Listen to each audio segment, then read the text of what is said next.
8:30 மணிக்கு டெல்லியிலிருந்து ஒரு அழைப்பு வந்தது. +11 போட்டு நம்பர், லேண்ட்லைன் நம்பர். என்ன நம்பர்னு தெரியாம நான் எடுக்கல. அப்புறம் அடிச்ச உடனே சார் உங்கள்ட்ட ஹோம் மினிஸ்டர் பேசணுங்கிறாரு அப்படின்னாங்க. யாருங்க? என்ன? அமித்ஷா பேசணுங்கிறாரு அப்படின்னாங்க. நான் உடனே சரி லைன் கொடுங்க, இணைப்பு கொடுங்க. இணைப்பு கொடுத்த உடனே Thirumaji how are you, how old are you, my best wishes, happy birthday என்று சொன்னார். யாரு? அமித்ஷா. எனக்கு இன்னைக்கு பிறந்த நாள் வாழ்த்து சொன்னார்.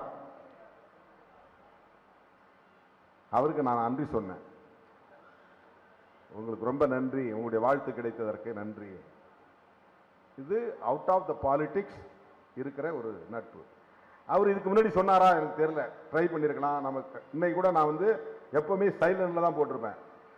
திடீர்னு தயாளன் ஃபோன் பண்ணி உங்களுக்கு டெல்லியிலேருந்து ஹோம் மினிஸ்டர்லேருந்து ஃபோன் வருது, போய் அட்டன் பண்ணுன்னு சொன்ன பிறகு தான் எடுத்து பார்க்குறேன். 4 கால் 5 கால் மிஸ்டு கால் இருந்துச்சு. அப்புறம் நான் அடித்தேன். 2 கால் அவங்க எடுக்கல, 3வது கால் எடுத்தாங்க. என்னுடைய சர்டிபிகேட்ல என் பிறந்த நாள் வந்து 10/7/1962. அப்ப வந்து அப்படி எழுதிட்டாங்க. என் ஜாதகத்தில் எனக்கு எழுதியிருந்த பிறந்த நாள் ஆகஸ்ட் 17, ஆவணி 1. ஜாதகம் எழுதுறவங்க தான் கரெக்டான தேதி குறிப்பாங்க. ஏன்னா உள்ளூர்ல இருக்கிற ஐயருங்க வந்து கரெக்டா எந்த தேதியில பிறந்தமோ பிறந்த தேதியை கரெக்டா ஆவணி மாசம் 1ஆம் தேதி சுபகிருது வருஷம் ஆவணி மாசம் 1ஆம் தேதி எழுதி வச்சிருக்கிறாங்க. அதனால நாம வந்து 10/7 கொண்டாடுறது இல்லை. பிறந்த நாள் கொண்டாடுறதுன்னு முடிவான பிறகு சர்டிபிகேட்ல இருக்கிற தேதியை மறந்தாச்சு. ஜாதகத்துப்படி எழுதின தேதி அதுதான் உண்மையான தேதி. அது எந்த ஆங்கிலத்துக்கு எந்த தேதி வருதுன்னு பார்த்தா அது ஆகஸ்ட் 17க்கு வருது.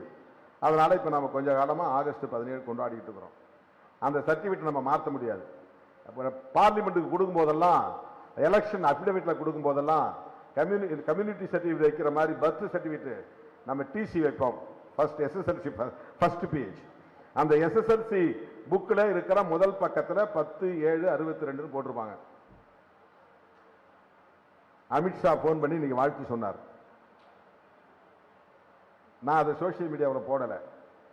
ஒரு அரை மணி நேரம் கழிச்சு மறுபடியும் ஒரு கால் அதே டெல்லியில இருந்து வருது, லேண்ட்லைன்ல இருந்து.